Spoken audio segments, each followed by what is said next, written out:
Hello students, how are you. तो आज हम आपको पढ़ाएंगे क्लास 12 सब्जेक्ट फिजिक्स। जहाँ तक पढ़ाए थे उस टॉपिक के नेक्स्ट टॉपिक पढ़ाएंगे। बहुत इंपॉर्टेंट टॉपिक, बहुत अच्छा टॉपिक, वो आपका है संधारित्र एवं परावैद्युत। तो इसको देखिए, ध्यान देंगे, वेरी इंपॉर्टेंट टॉपिक है आपके सिलेबस का।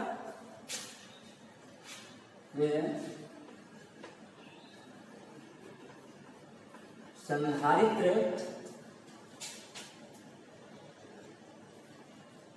एवं परावैद्युत।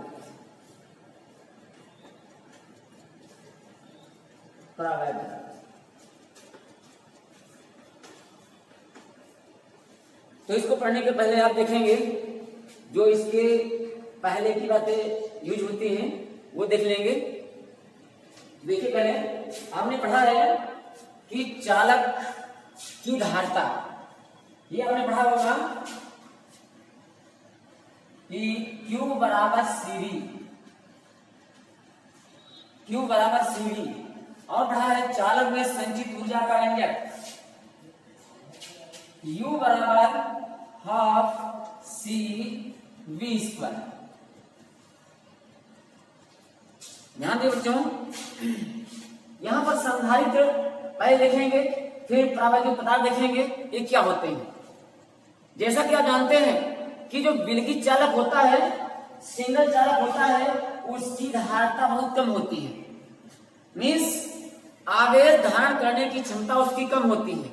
तो क्या करते हैं, वो ऐसा समायोजन बनाते हैं जिससे ज्यादा से ज्यादा आवेश धारण किया जा सके, उसमें एकत्रित किया जा सके, इसके लिए संधारित्र बनाए जाते हैं। तो पहले देखेंगे संधारित्र क्या होता है। तो यहां पर है कैपेसिटर,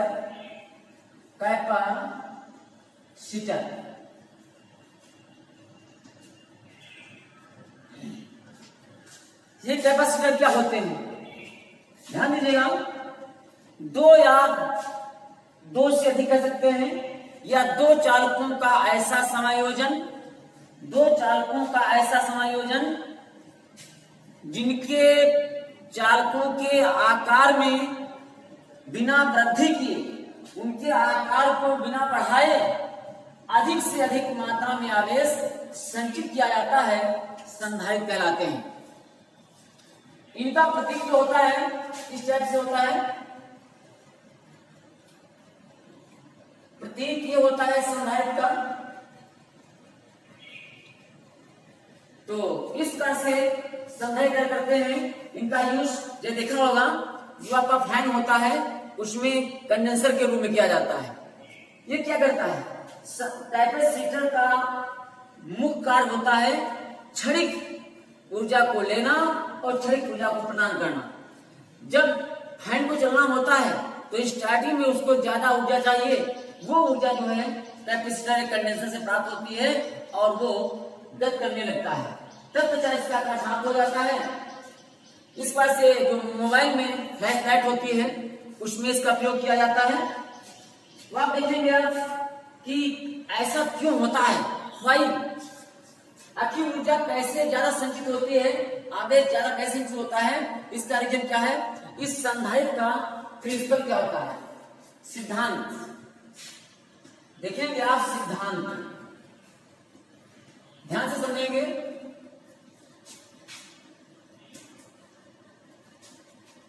प्रिंसिपल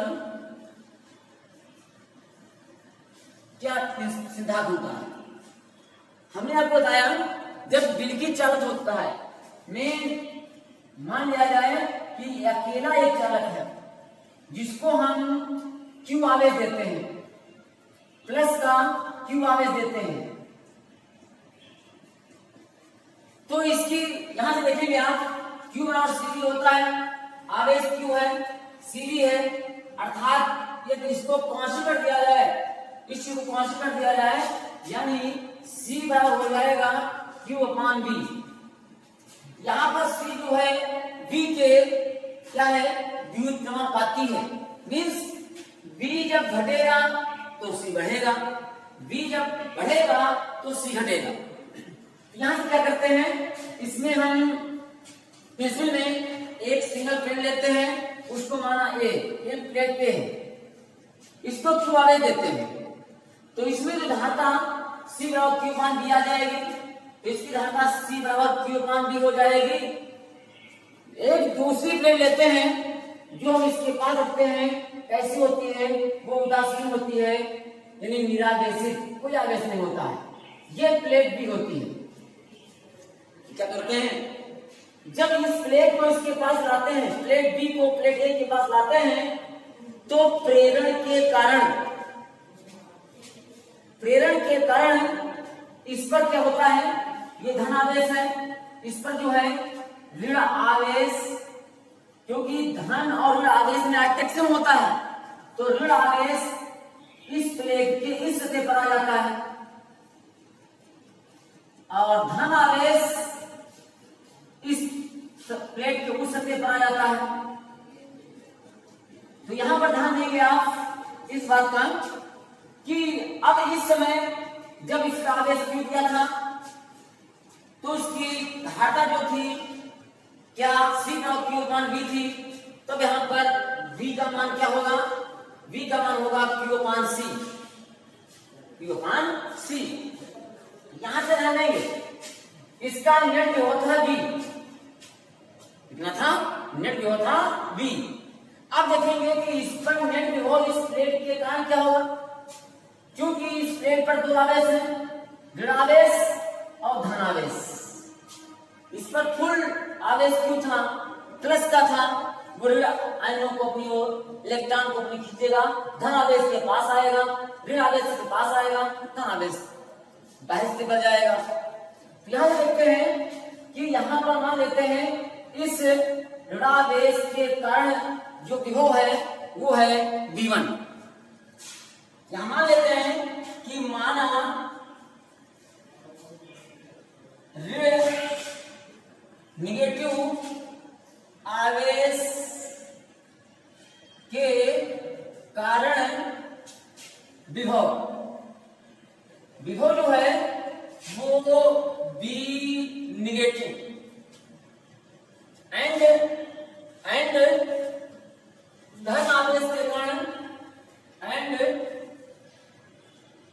पॉजिटिव आवेश के कारण विभव जो होगा वो होगा B पॉजिटिव। ध्यान देंगे, आप जैसे जानते हैं सूत्र होता है V बराबर 1/4 पाई एप्सिलॉन 0 Q/R। मीन्स दूरी ज्यादा होगी विभव कम होगा, दूरी कम होगी विभव ज्यादा होगा। तो यहां से देखा जाए क्या देखेंगे कि ये जो आपका आवेश है निगेटिव, इसकी दूरी यहां से इतनी है और पॉजिटिव सतह की दूरी इतनी है, कुल मिलाकर के ये वाली दूरी इस दूरी से कम है, तो इस आवेश के बाद जो विभव होगा वो क्या होगा, ज्यादा होगा। यहां पर क्या होगा कि V negative greater than V positive. इस बात से निकाला जाए कि इस प्लेट पर नेट विभव, प्लेट ए पर कुल विभव क्या हो जाएगा, कुल विभव यह क्या हो जाएगा V डैश मान लेते हैं, कितना था V, तो V निगेटिव पर क्या हो जाएगा माइनस B निगेटिव और ये पॉजिटिव है, ये हो जाएगा B पॉजिटिव। बच्चों ध्यान देंगे, हमने बताया कि ये वाला मान किस मान से ज्यादा है, यानी निकलेगा ज्यादा आएगा कम, निकलेगा ज्यादा आएगा कम। तो कुल मिलाकर के जो आपका V डैश है वो इस लेस देन हो जाएगा V। जो स्टार्टिंग में विभव था उस विभव से अब प्लेट रखने के बाद जो विभव प्राप्त होगा वो क्या होगा, कम होगा। क्योंकि आप जानते हैं यहां से क्यू होता है। यहाँ पर क्यू क्या है? कांस्टेंट। जो आवेश स्टार्टिंग में था वही आवेश अभी भी है, तो क्यू कांस्टेंट हो जाएगा, तो बी का मान क्या हो रहा है? कम हो रहा है, तो सी का मान क्या हो जाएगा? बढ़ जाएगा। ध्यान लिखेंगे, अतः सी डैश, क्या कह सकते हैं? अतः सी डैश ग्रेटर देन सी हो जाएगा।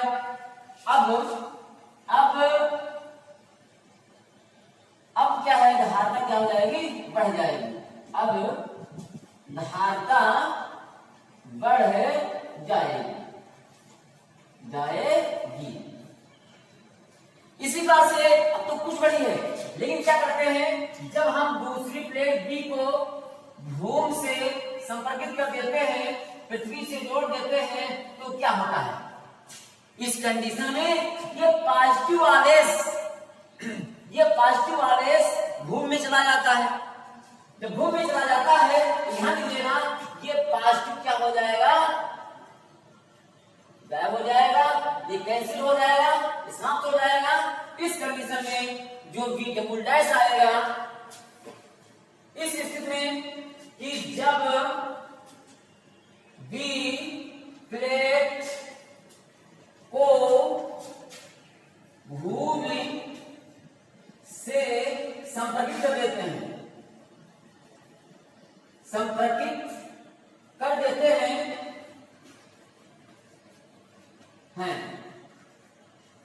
तब कुल विभव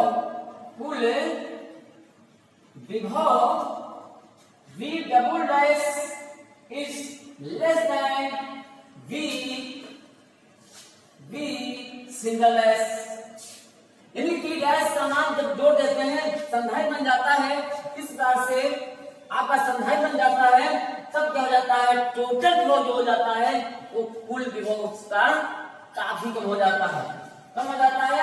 अर्थात कह सकते हैं, अर्थात V double dash is very less than V।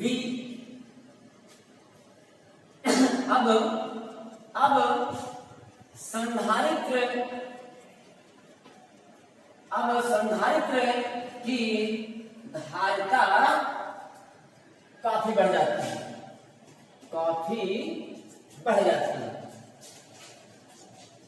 जाती है। इस प्रकार से संधारित्र का यूज करके जो है हम उसकी धारिता को बढ़ा देते हैं। अब आगे देखेंगे कि इसमें आपका है परावैद्युत। क्योंकि संधारित्र में जो है परावैद्युत पदार्थ का यूज किया जाता है। इसके रीजन दो हैं। एक तो रीजन है, ये क्या कर देता है, जो परावैद्युत पदार्थ होता है वो संधारित्र की धारिता को बढ़ा देता है, वो अभी आगे बताएंगे आपको हम। दूसरी चीज, ये परावैद्युत पदार्थ जो है दोनों प्लेटों को सपोर्ट देता है, अर्थात दोनों प्लेटों को चिपकाने से बचाता है। जैसा जानते हैं संधारित्र में इस पर प्लस आवेश होता है, इस पर माइनस आवेश होता है। जब इसको सपोर्ट ना दिया जाए तो दोनों में अट्रैक्शन होगा, दोनों में खिंचाव होगा, दोनों प्लेट आपस में चिपक जाएंगी। इसलिए इसको चिपकने से बचने के लिए क्या करते हैं, इसके अंदर हम किसी प्रकार का कोई भी परावैद्युत पदार्थ भर देते हैं, जिससे ये दोनों प्लेटें जो हैं अपनी मूल स्थिति में बनी रहती हैं। इस प्रकार से परावैद्युत पदार्थ का कैपेसिटर में बहुत बड़ा योगदान होता है, बहुत बड़ा महत्व होता है। तो पहले देखेंगे कि ये जो परावैद्युत होते हैं ये क्या होते हैं, तो ध्यान दीजिएगा।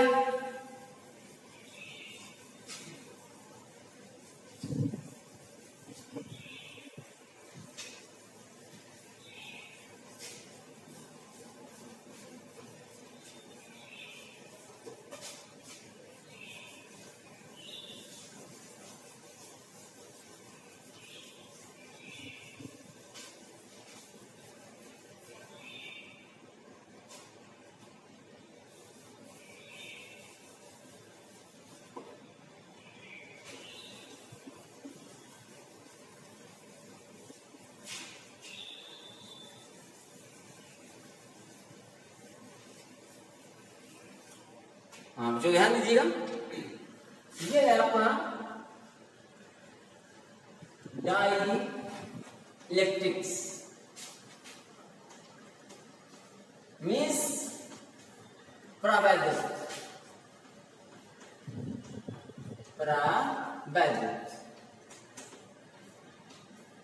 तो ये परावैद्युत जो होते हैं, एक प्रकार के पदार्थ होते हैं जो वैद्युत अचालक होते हैं, अर्थात परावैद्युत पदार्थ में आवेश वाहक नहीं होते हैं, आवेश को ले जाने वाले कारक नहीं होते हैं, जिन्हें कहा जाता है इलेक्ट्रॉन। तो ऐसे पदार्थों में क्या होता है, जिसमें आवेश वाहक नहीं होते हैं, ऐसे पदार्थों में मान लेते हैं पदार्थ है, तो जब इस पदार्थ के ऊपर बाह्य वैद्युत क्षेत्र E लगाते हैं, तो इसमें क्या होता है, तो इसमें नेट वैद्युत क्षेत्र जो होता है शून्य नहीं होता है, जबकि कैपेसिटर में नेट वैद्युत क्षेत्र शून्य होता है।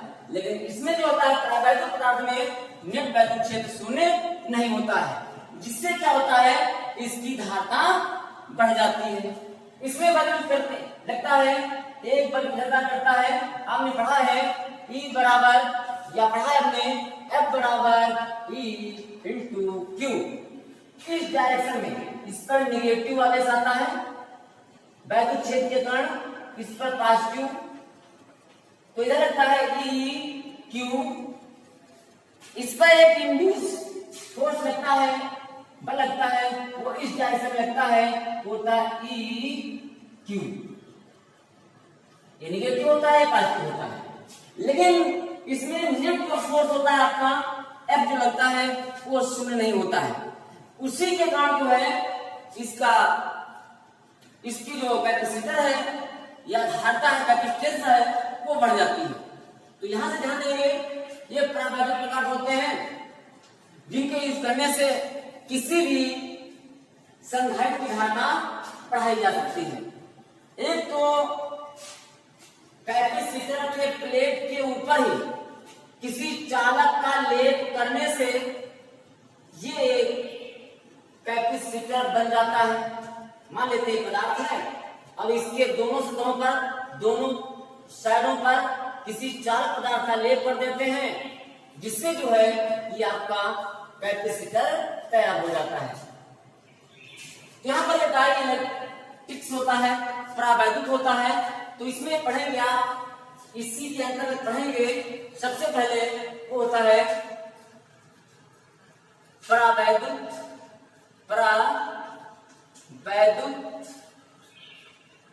की सामर्थ्य,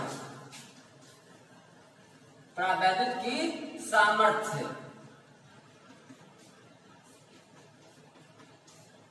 ये होता है डाई इलेक्ट्रिक स्ट्रेंथ।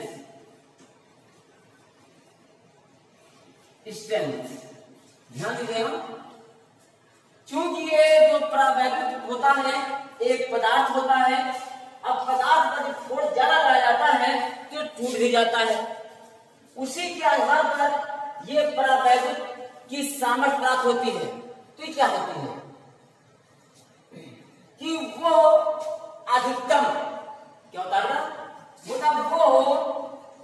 वो अधिकतम वैद्युत क्षेत्र, वो अधिकतम वैद्युत क्षेत्र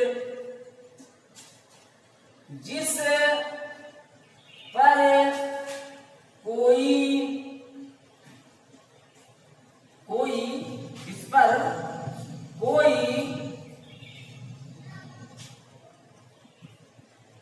कोई बड़ा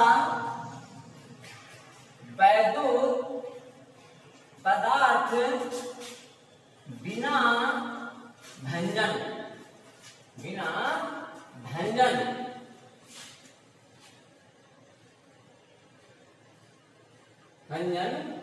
कार्य करता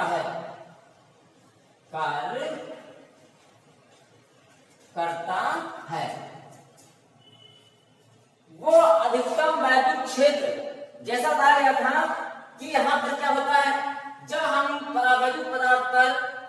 फोर्स बाह्य विद्युत क्षेत्र E लगाते हैं तो इनके बीच बल करता है, एक बल इधर को एक बल इधर को। जो इसको बढ़ाते जाते हैं, या हमला काम पढ़ा है F बराबर E Q होता है, जो इसको बढ़ाते जाएंगे तो यह का मान बढ़ता जाएगा।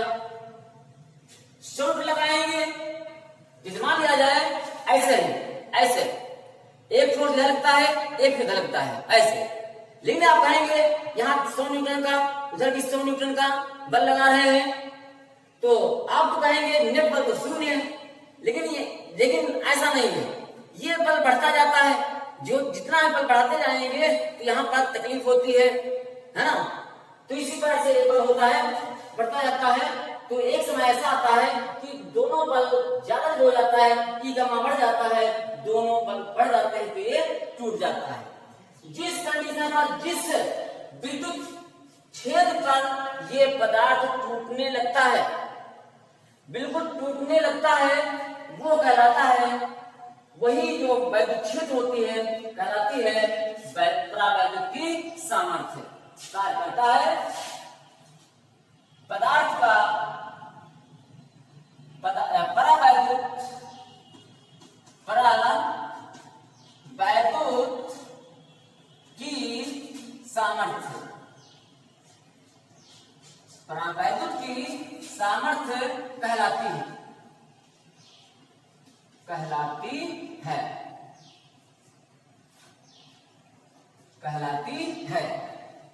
ध्यान दीजिएगा दूसरी भाषा में कि जिस वैद्युत क्षेत्र पर कोई परावैद्युत पदार्थ टूटने लगता है, उस वैद्युत क्षेत्र को कहा जाता है परावैद्युत की सामर्थ्य।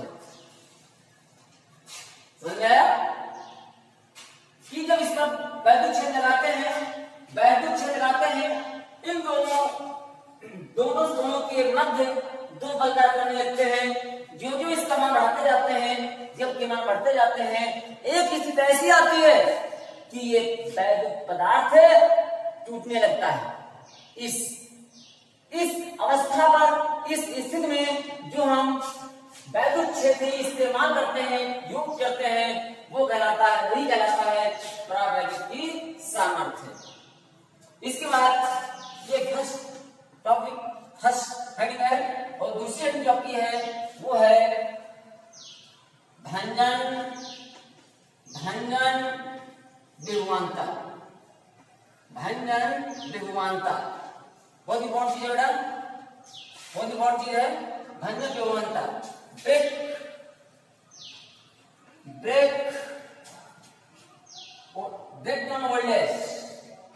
ब्रेक डाउन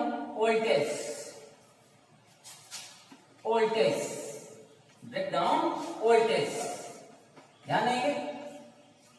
जैसा ही जानते हैं आप, पीछे पढ़े होंगे, यदि नहीं जानते हैं तो ध्यान देंगे। फार्मूला होता है कि V बराबर E इंटू D। जहां पर D क्या होती है, ये दूरी होती है।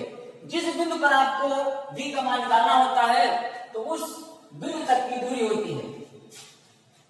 ध्यान देंगे, जब E का मान बढ़ेगा तो B का मान भी बढ़ेगा। E का मान बढ़ेगा, B का मान भी बढ़ेगा। तो इस स्थिति में क्या होता है, कोई भंजन विभवांतर होता है। E को बढ़ाते जाएंगे तो मैक्सिमम जो परावैद्युत की सामर्थ्य होती है, उस स्थिति पे जो वोल्टेज दोनों सतहों के बीच उत्पन्न होता है वो कहलाता है ब्रेकडाउन वोल्टेज। ध्यान दीजिएगा, जब इसी संधारित्र को हम जोड़ देते हैं किसी बैटरी से, तो जब बैटरी का विभवांतर बढ़ाते जाते हैं तो इसके ऊपर E का मान बढ़ता जाता है। तो ये कैसे की जाती है कि वो E परावैद्युत की सामर्थ्य के बराबर हो जाती है। उस स्थिति में ये आपका भंजन जो आपका ये होता है, परावैद्युत पदार्थ क्या होने लगता है, वो टूटने लगता है। इस वोल्टेज को कहा जाता है भंजन विभवांतर या ब्रेकडाउन वोल्टेज। तो वो अधिकतम वोल्टेज या परावैद्युत पदार्थ के सिरों के बीच लगाया गया वो अधिकतम वोल्टेज जिस वोल्टेज पर परावैद्युत पदार्थ बिना टूटे कार्य करता है, बिना टूटे वो अधिकतम वोल्टेज जिस पर कोई परावैद्युत पदार्थ बिना टूटे कार्य करता है कहलाता है भंजन विभवांतर, ब्रेकडाउन वोल्टेज। इस बात से देखेंगे आगे कि कुछ न्यूमेरिकल होते हैं जिसमें ब्रेकडाउन वोल्टेज निकालना होता है, दिया होता है मीन्स युग्म का या संयोजन का ब्रेकडाउन वोल्टेज निकालना होता है। तो देखते हैं कैसे निकाला जाता है, पर ध्यान दीजिएगा। बीवी ब्रेकडाउन वोल्टेज को शॉर्ट निकाला जाता है बीवी। तो इसमें मान लेते हैं कि एक युग्म है, एक सिस्टम है, मान लेते हैं एक सिस्टम है, ये संधारित्र है, इसकी धारिता जो है 5 माइक्रो फैरेड और इसकी वीवी जो है ब्रेकडाउन वोल्टेज जो है ये है 10 वोल्ट। दूसरा संधारित्र है, ये है 4 माइक्रो फैरेड धारिता इसकी और वीवी जो है ये है मान लिया जाए 8 वोल्ट। आपको निकालना है वीवी ऑफ सिस्टम, यानी पूरे निकाय का ब्रेकडाउन वोल्टेज क्या होगा। जैसा कि जानते हैं सीरीज में आदेश इक्वल होता है, जबकि पहले में आपका विभवांतर इक्वल होता है। आपको निकालना है कि ये इस पूरे सिस्टम का ब्रेकडाउन वोल्टेज क्या होगा, तो थोड़ा ध्यान देंगे। इसके लिए आपको निकालना पड़ेगा कि इसका आवेश कितना होगा। जैसा पढ़े हैं Q बराबर CV, नहीं है तो RT बटा मान लीजिएगा, Q बराबर CV। यहां से आते हैं इसका, इस संधारित्र का Q होगा ये होगा Q बराबर CV 5 इंटू 10 बराबर 50 माइक्रो कूलम और इसका हो जाएगा Q, इसको 1 मान लिया जाता है, इसको 2 मान लें, ये हो जाएगा 4 इंटू 8 32 माइक्रो कूलम। अब निकालना क्या है, नेट क्या निकालना है, यहां देखेंगे हम Q स्टार्ट निकालेंगे Q मैक्स, यहां Q मैक्स क्या होगा, यहां नेट हो जाएगा, ये हो जाएगा। अब ध्यान देंगे यहां पर 32 है, यहां पर 50 है, तो यदि हम 50 आवेश देंगे तो ये जो आपका कैपेसिटर है टूट जाएगा। इसलिए न्यूनतम जो आवेश न्यूनतम होगा वो इसमें अप्लाई होगा। यहाँ पर कितने वोल्ट होना चाहिए, वो होगा 32 माइक्रो कूलम। अब निकालना है V, यहाँ देखिएगा Q बराबर CV तो V बराबर Q अपान C। तो यहाँ पर जो VV ऑफ सिस्टम हो जाएगा, VV ऑफ सिस्टम जो हो जाएगा वो हो जाएगा, ध्यान दीजिएगा, ये हो जाएगा Q मैक्स अपान हो जाएगा टोटल धारिता। ये कैसे जुड़े हैं, सीरीज जुड़े हैं। तो यहाँ पर निकालने के पहले इसके पहले निकालेंगे आप, इसके पहले जब पहले निकालेंगे हम तुल्य धारिता। तो सीरीज में है ना, तो 1/C जैसे कर सकते हैं 1/C बराबर 1/C1 प्लस 1/C2। तो 1/C हो जाएगा 1/5 प्लस 1/4 मीन्स 1/C बराबर हो जाएगा, यहां से लेते हैं एलसीएम लेते हैं 20 आएगा, ये 4 आएगा, भाग करेंगे 5 हो जाएगा, तो 1/c बराबर ये आ जाएगा 9/20। तो c का मान हो जाएगा c बराबर 20/9। तो ध्यान दीजिएगा, अब निकालना ये, तो क्यों मान हो जाएगा नेट c, ये हो जाएगा c1, ये टोटल c हो जाएगा, यहां मान डाल देते हैं तो कितना होगा 32, और c का मान हो जाएगा 20/9, मीन्स हो जाएगा 32 इंटू 9/20 हो जाएगा। भाग करते हैं 4/32, 4×5 = 20, यहां से हो जाएगा आपका बीवी बराबर 9×8 = 72, और अपान हो जाएगा 5, तो 5×5, 5×5 दो बचेंगे, 5 × 20, फिर दो बचेंगे, तो 5 × 20, तो यहां से बीडी का मान हो जाएगा, सिस्टम का बीडी हो जाएगा 14.4 वोल्ट। इस बात से जो है हम किसी भी सिस्टम का नेट बीडी निकाल सकते हैं। अब यहां से ध्यान देंगे थोड़ा कि ये मान लेते हैं दो संधारित्र, यही संधारित्र इसमें आ जाए, पहले में आ जाए, जैसे यह पर संधारित्र है, इसका धारिता है 5 माइक्रोफैराड और ब्रेक वोल्टेज है, ब्रेक वोल्टेज है 10V। इसको जोड़ते हैं हम पहले में इस पार से, तो ये है 4 माइक्रोफैराड, 4 माइक्रोफैराड, और इसकी ब्रेकडाउन वोल्टेज है 8 वोल्ट। ऐसे अब निकालना है सिस्टम की नेट ब्रेकडाउन वोल्टेज क्या होना चाहिए। ध्यान दीजिए, क्योंकि पैरेलल में क्या होता है, क्योंकि पैरेलल में विभवांतर इक्वल होता है, यहां से कितना विभवांतर है 10, यहां पर कितना है 8, न्यूनतम कौन है 8, या 10 लगा देंगे ये आपका संधारित्र टूट जाएगा। इसलिए जो है इन दोनों में से सिंपल, इसमें सिंपल होता है जो दोनों में न्यूनतम होता है वही सिस्टम का ब्रेकडाउन वोल्टेज कहलाता है।